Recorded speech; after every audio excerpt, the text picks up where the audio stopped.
Hello, Ivy here. This week's podcast is entitled Meghan, the Media and the Monarchy. SGUK, episode 174. An introduction. Today's podcast revolves around the ongoing debates about the role of the media, televised and printed, and the monarchy.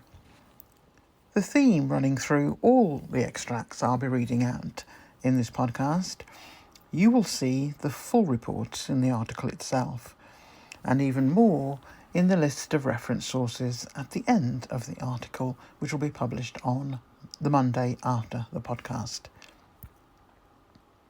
I tried to use evidence of how Meghan was feeling overall, following 9 years and counting of the strategy of the media and the British royal family, and its treatment and behaviour towards the first person of colour to join that family, and the ultimate tactics used by other groups at the behest of the British royal family, whilst trying to act as if they had nothing to do with any of the claimed activities.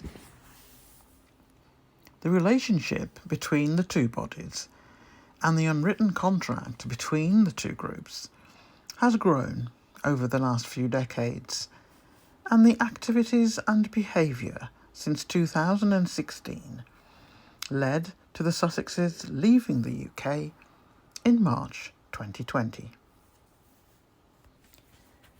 and becoming self-funded.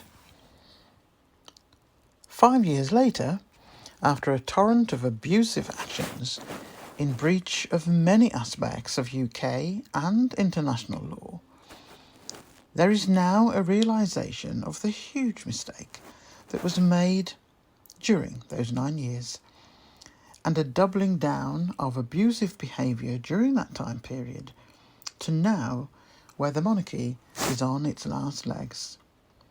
And who is going to prop up the heir, or deal with the fallout of the lack of competence and character to keep the monarchy going until the young children, brought into the world purely to fill the role and have the standard of whipping boy or girl in the wings, to be the individual born into a role of taking on all the negative spin of actions by others, and to absorb all the negativity and blame, and to just accept the tales and the lies printed and spoken about those siblings, and put it all down to duty. Any working-class child brought into the world under such rules would be having child protection services knocking on the door of the home. But here in the UK, you can do anything behind the gilded gates to the plantation behind those gilded gates, because different rules apply on many fronts. This podcast will give a brief run through the legislation around the behaviours and the lack of any meaningful structure for the media to be held to account for what they write, or the monarchy for what they themselves do and how they interact and create systems and processes that benefit both sides, as opposed to the public that they are meant to serve. In the article, there are a number of sample cases for you to look through at your leisure. Some of them I have given a little bit of an explanation. Majority of them are listed in the reference sources with a direct link to the details and the articles surrounding these cases. And they all, in this particular section of the podcast, relate to institutional control. I didn't feel that you would be happy or interested for me to read through those cases. I personally was, but I fully understand that most people probably wouldn't want to do that. But I do recommend, that you pick a couple also and have a look, because there are many things that will come to your mind about the treatment of Harry and Meghan, but also of the number of people that we read about in our newspapers and see on the news on certain channels, because on others they don't go through that kind of information and pass it out to the public. But in general, just ordinary people trying to get on with their lives, and when and for whatever reason UK media choose to target, dependent on whatever the issue is that they are trying to get through, they home in on that target and they just never really leave them alone until they are broken in spirit in some way, that then the newspapers walk away. It also mentions in the article, which again I'm not going to read through those things again because they've appeared in previous ones, but about the behaviour around phone hacking and how the lack of accountability for both UK media and UK monarchy. So again, they're things that I'm sure you will have heard me say before. You've no doubt had discussions yourselves about those things. There's no point in me reading through them again, but I do recommend that you look at some of the links that I've put in the reference sources, because they make for interesting reading. And towards the end, you will see there are a couple of correspondents, they don't name them, hint at the fact that they know there's no accountability, both for them or the monarchy, and that in the long run, it's destructive. They don't use the word destructive, but it's not far off, and you'll see that from what I've put in there, extracts from various tabloids. So they can't really deny it, because I deliberately, on this one, used extracts and only extracts and put maybe one or two lines around them of my thoughts. But where there are royal correspondents giving odd quotes here and there, you can tell that they know. It doesn't stop them from doing it, but they know that they're not held accountable. Something, many things in fact, need to change. This is a longer section, but I'm only going to read out a few lines from this. How Meghan's experience exemplifies institutional coercive control.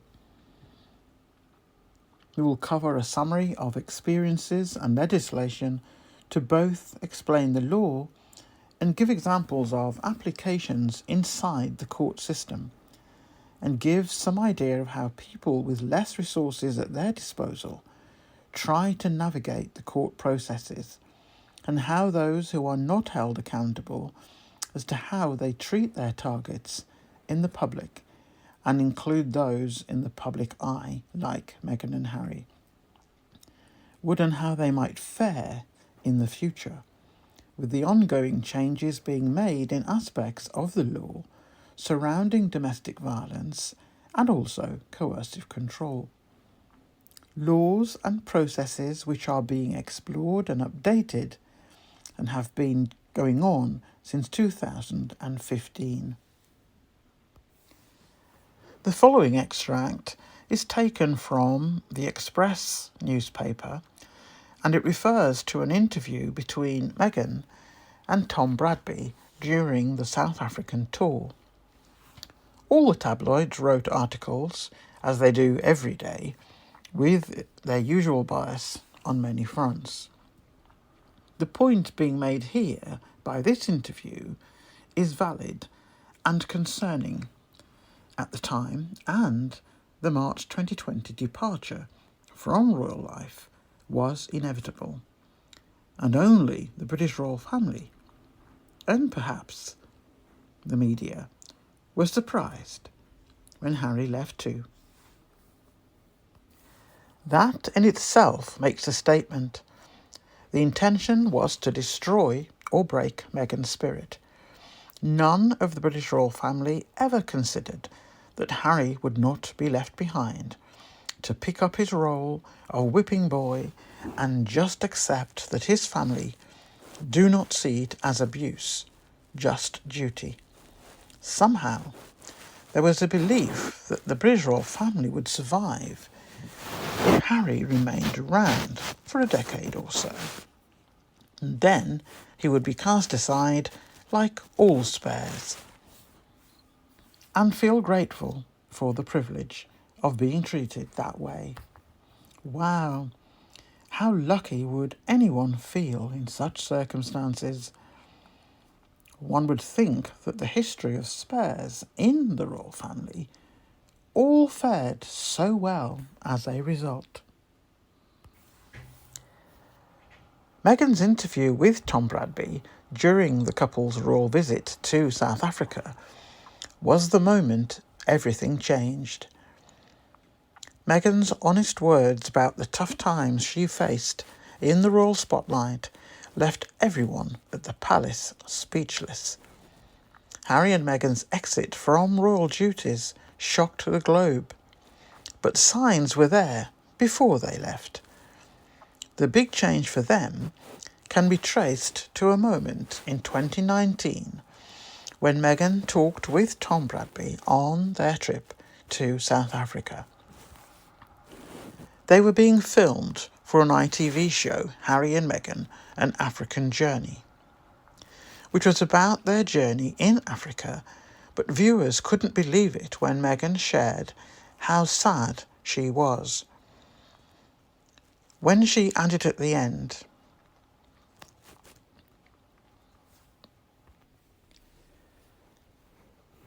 that she wanted to thank Tom Bradby for asking the question if she was all right, because, she said, not many people have asked if I'm okay. But it's a very real thing to be going through behind the scenes. Tom then asked, and the answer is, would it be fair to say, not really okay? As in, it's really been a struggle? Meghan simply and quickly replied, yes.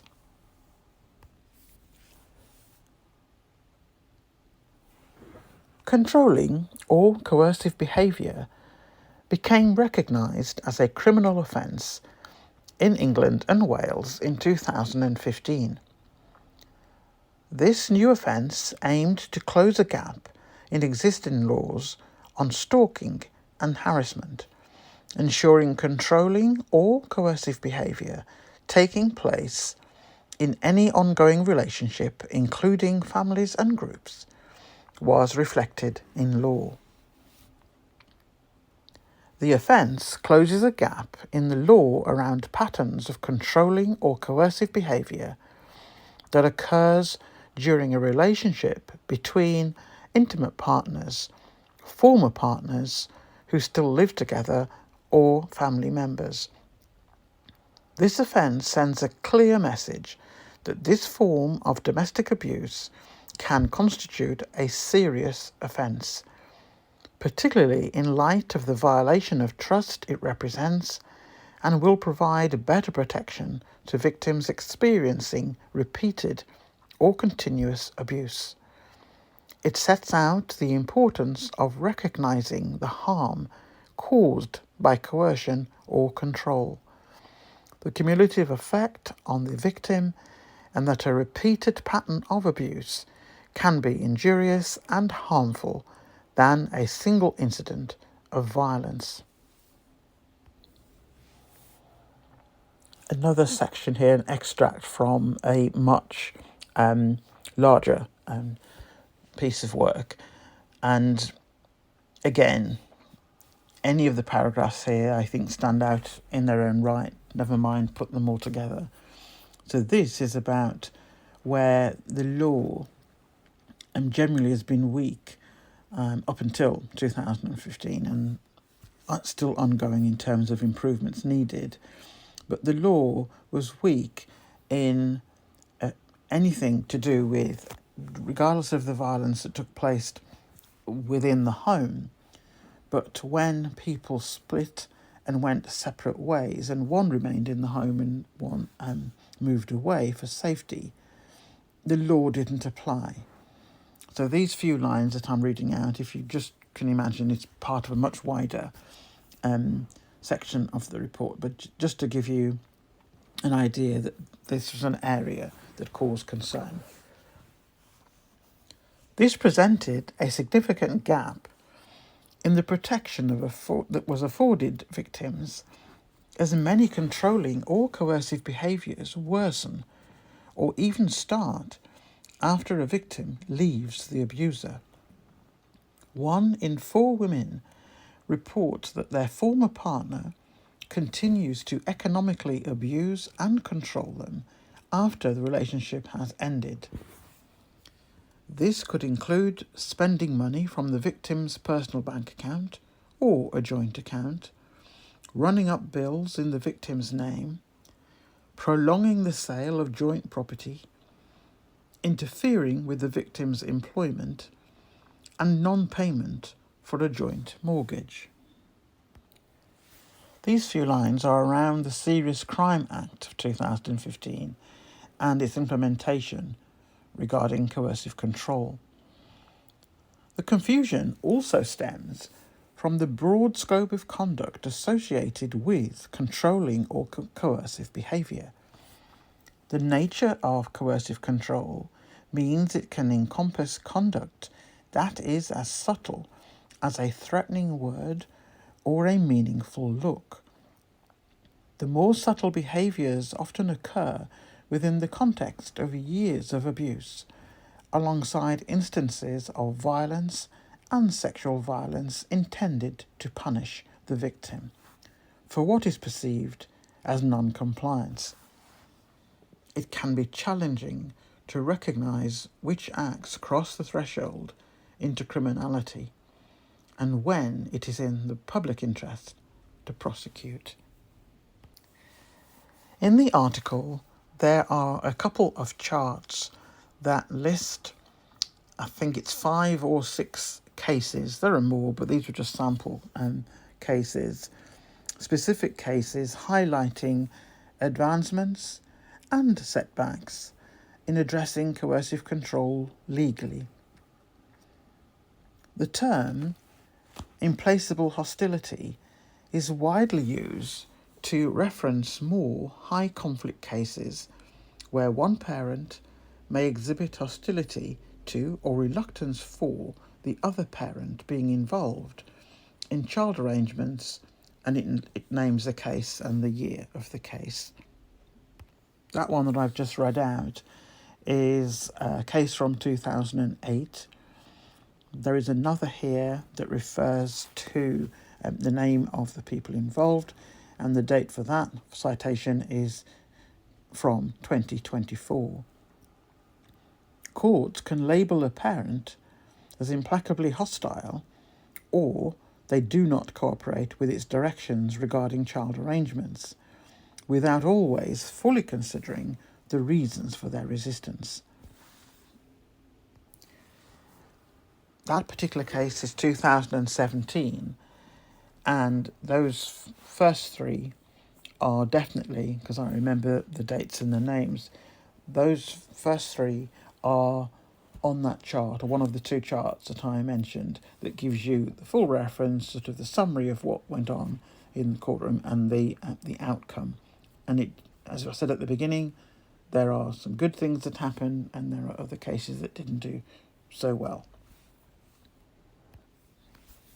There's a section in the article, which I'm not going to read out word for word, that gives some examples and of experiences where couples are arguing in the court setting about child arrangements, and where some of the women, most of the women, who have genuine concerns about the abuser being allowed access, all of that, the visits without another person being there as a, if you like, not a referee, but to be there to make sure that everything is above board. It refers to a further 2 cases there in the notes, and you will be able to then look it up if you wish to know. But what it says is that this can occur when courts fail to consider why a mother opposes her ex-partner's involvement in child arrangements. Such high conflict cases can be seen within the United States, Australia, the Republic of Ireland, Northern Ireland, Scotland and England and Wales. And it gives another citation from 2018. The family court systems of these countries share a common reliance on the adversarial process, which, coupled with the influence of fathers' rights groups and broad access to legal advice, is suggested to have contributed to increased litigation by fathers against mothers. And again, lists cases. The jurisdictions of the United States, Australia, New Zealand, the Republic of Ireland, Northern Ireland, Scotland and family courts in England and Wales were selected for their common law systems and strong paternal rights advocacy. They share similarities in their legal frameworks, cultural attitudes and social policies, making it useful to examine them to identify commonalities and distinctions in how courts navigate post-separation parenting, where child arrangements are contested and domestic abuse is a relevant factor. So as summary goes, it's longer than one would expect, but having said that, when you read it through, it goes through a variety of experiences, examples in courts between, if you like, parents arguing amongst themselves, one of whom is an abusive partner, abusive ex-partner, and the impact it has on the children. There's a whole range of things around that and issues that spin off from that I'm not going to read through because this is not necessarily the focus of this podcast, but it is very much part of it, part of the experiences of the people concerned, particularly, which we'll come on to shortly, where it's not physical violence, it's coercive control, and that's like an additional layer of difficulty for people to try and prove, as well as everything else that's going on, as I said. So it's actually quite sad in places, but it's useful, I think, to have as a record, and if things sort of crop up or you hear about other people, there might be things that you think, oh, that was in one of those articles, let me just double check. So yeah, children, as per usual, are in the middle of all of this, and yeah, there's a lot of suffering and heartache. This next section, I'm only going to read out 4 lines from it. It's not a long section, but it goes on to explore the difficulties dependent on who is the judge in the courts, in the courtroom, because this is something that has only really become law, or at least the framework for it, from 2015. But this section, I said, is just a few lines I'm going to read out about, and the heading for it is the bruises or it didn't happen mentality, and all the spin-offs and repercussions when that frame of mind is present in a courtroom. And the 4 lines are: have you ever dropped an apple and bruised it? You may not notice the bruise so much. You may not notice it immediately. But if you wait a few days, a large dark spot shows up on it. If you wait very long, the whole apple becomes rotten. Furthermore, if you put a bruised apple into a basket of apples, before long, the one bad apple causes the other apples in the basket to also become rotten.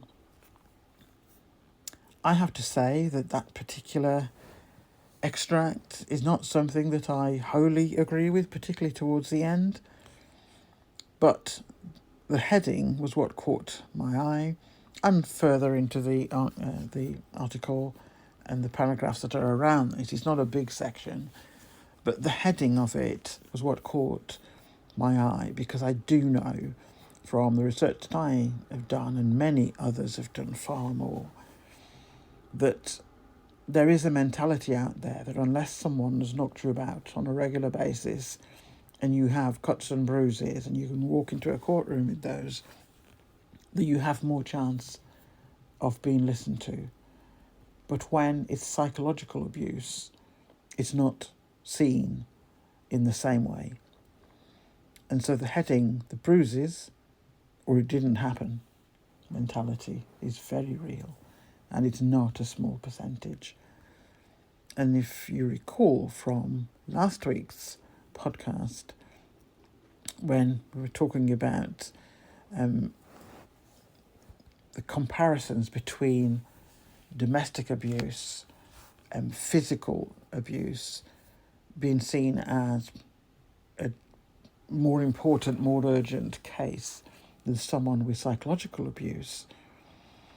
And it also said, and this was by Professor Stark, who, as we discussed last week, has now passed as of last year, but he said that an added difficulty is that how the law is phrased, even when it's trying to be helpful towards coercive control and be inclusive in that, what it said was that with physical abuse, someone can attack you once and you are left with enough evidence that's clear immediately, or certainly within a few minutes. Whereas with coercive control, the psychological abuse builds, and that is often why many couples that are in that kind of environment have suffered it for years, and the psychological damage, harm starts to deteriorate over time, because you're just so worn down and stressed. Therefore, a number of other things also start to fall down too. So it's seen differently, and that's what it was saying. Somebody could be suffering for years, but would not be seen as the same priority as someone who was attacked badly, seriously, but once, and they could immediately go and sort of seek something about it. And it was about really them being separated and looked at differently, not trying to put them all under the same umbrella in terms of assessment of how serious things were, because one is not physical, but it's no less important because of that.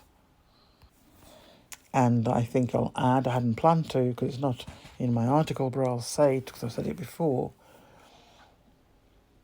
a lot, if not the majority, of what's gone on with Meghan, and I use her because she's a famous person, everybody will know what has been happening. But believe me, as we all know, there are many people suffering the same way who have absolutely no resource to try and do something about it legally because of the cost. But so we always come back to Meghan, because in this particular environment of SGUK, everybody knows who Meghan is and what's gone on with the royal family and the media. And I just think it's worth, when we're talking about coercive control and whether or not physical cuts and bruises, the damage has been done inside and over time.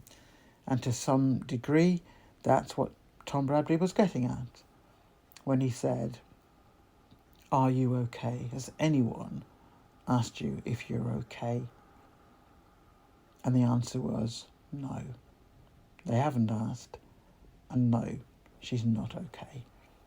We could see it, But there are plenty of people out there, unless you've got a cut or a bruise or a broken limb, it's not anything for anyone to be concerned about. And I do believe that the two groups, and I've said them without me having to repeat it again, which groups, but in particular, the media, it's not the only one, but that's the one half of it. They obviously think that they can do what they do and have done it for years with others, because there's no physical violence, that they can talk and treat people how they like. And I'm quite certain that there are other targets, some of whom are not here anymore. And definitely Meghan and what she has gone through for 9 years, this onslaught of abusive behaviour online and face-to-face by some people, and those that stalk and harass and all of that, their time will come. Their time will come. I am so convinced of that. And if it's not via a sort of courtroom setting, it will be karma that will arrive on their doorstep in some other way. But they obviously feel very comfortable that what they've done is acceptable, because that's how they speak to people that they don't like, or people who don't bow and scrape to them. Yeah, times are a-changing. This next example is of a lady who has been involved with coercive control and how to navigate the courtroom process, knowing how some people view it as being not so serious, nothing to worry about, in quite the same way as someone who's been knocked about physically. And the link for this full article is in the reference sources, and what she does at the beginning of it, because it's a long article but very, very good, what she's done at the beginning is just outline some of her initial concerns when it first sort of started, and how she has learned since then how to navigate the courtroom system, and also how to help others do the same. So these few lines are from her. If you're reading this and resonating with the fear, the confusion, or the quiet hope woven through these words, you're in the right place. I see you. And I'll meet you right here with honesty, strategy, and heart. I identified my experience as narcissistic abuse for a long time, and so I didn't really look at coercive control. The descriptions of narcissistic abuse felt enough. They captured what I had lived through, the gaslighting, the projection, the endless emotional push and pull. But when I began working with others, especially in the context of family court, I had to step back and look at the legal frameworks. And coercive control reflected so many of the behaviours I had both witnessed and experienced. Still, something about it has always felt incomplete. The legislation outlines behaviours, the tactics, the actions. But what we've lived through isn't just about behaviours. It's about how it felt. The subtle erosion of boundaries, the desolation of your identity, the way your nervous system flinches when you hear the doorbell, or the pit in your stomach at the sound of your own name. That's what's so hard. The law doesn't care how you feel, only what you can prove.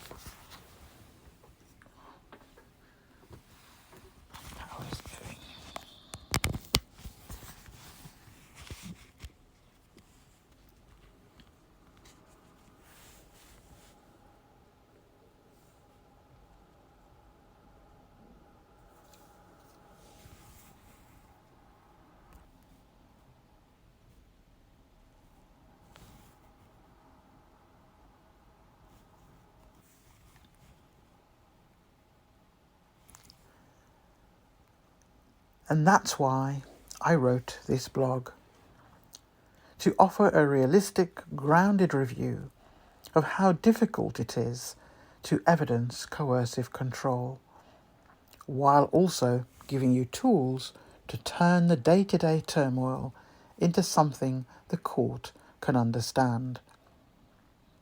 This blog, doesn't sugarcoat it, but it also doesn't leave you helpless.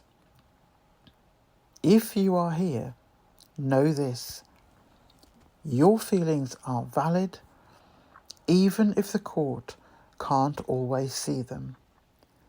And with the right tools, those emotions can be translated into a legal narrative that speaks truth to power.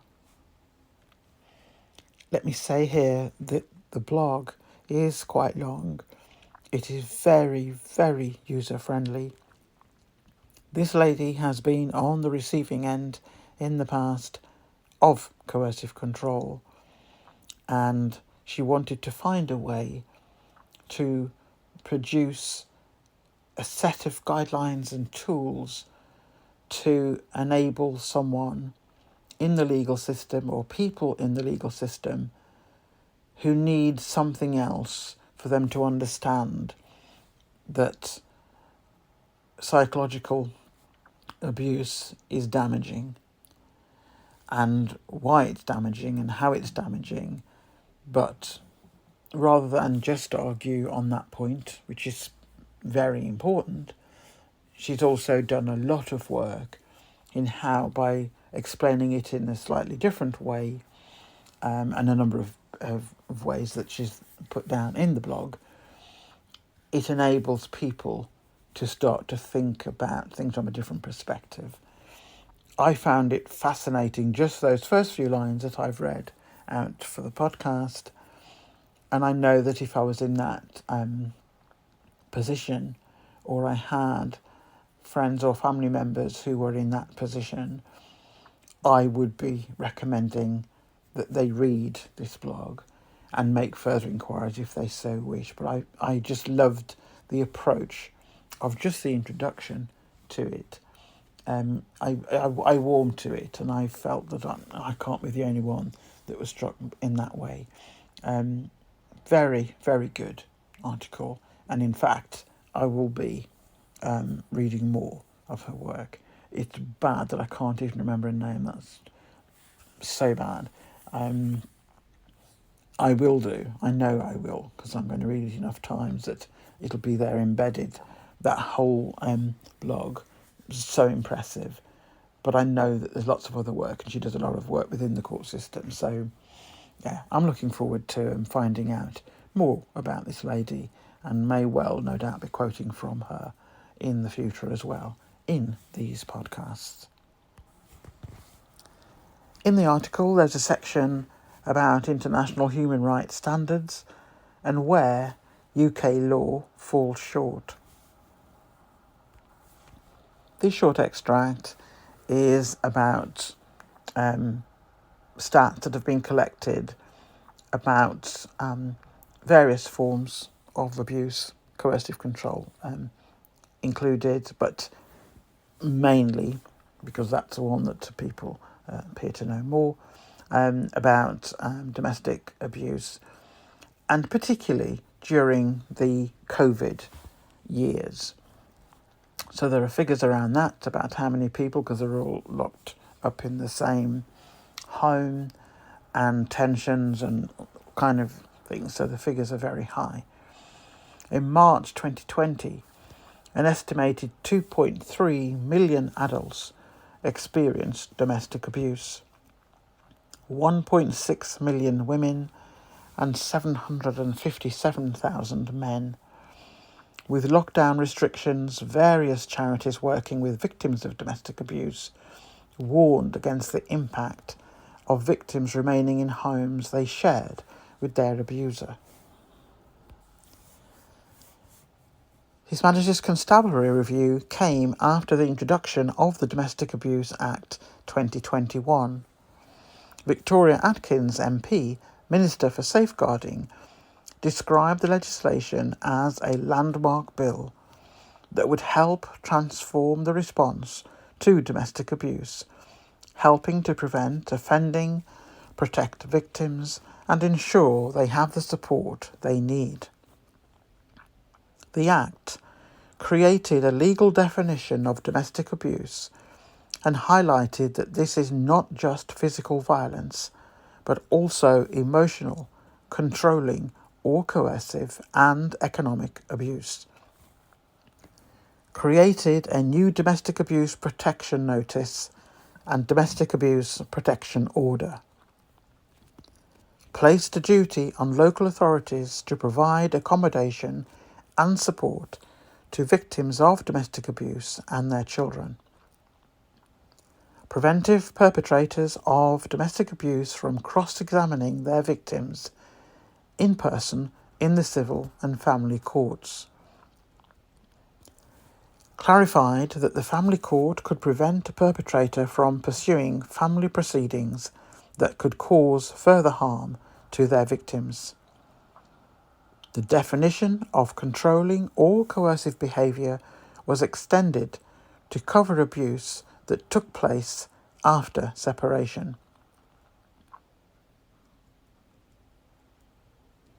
The aim was to bring together the various agencies, legal professionals, and court systems that victims of domestic abuse encounter for help. It provided important structure to the way that the police, local authorities, health professionals, and others can act to support and protect a victim of domestic abuse. The recognition that domestic abuse does not simply come in the form of physical assault was a major legal development. Conclusion. This article outlines the structures, systems, rules and experiences of reporting on the British monarchy in the UK news today. The functions underpinning royal news are usually abstracted in the public imagery, using in-depth interviews with royal correspondents and a broader understanding of royal news production. It explores the formal and informal agreements which shape reporting on royalty. The article addresses how the systems of royal news production significantly obstruct the ability to scrutinise the monarchy. The data illustrates the various frustrations of royal correspondence in terms of access, getting responses from the monarchy's communications teams, and the potential professional risk of getting it wrong.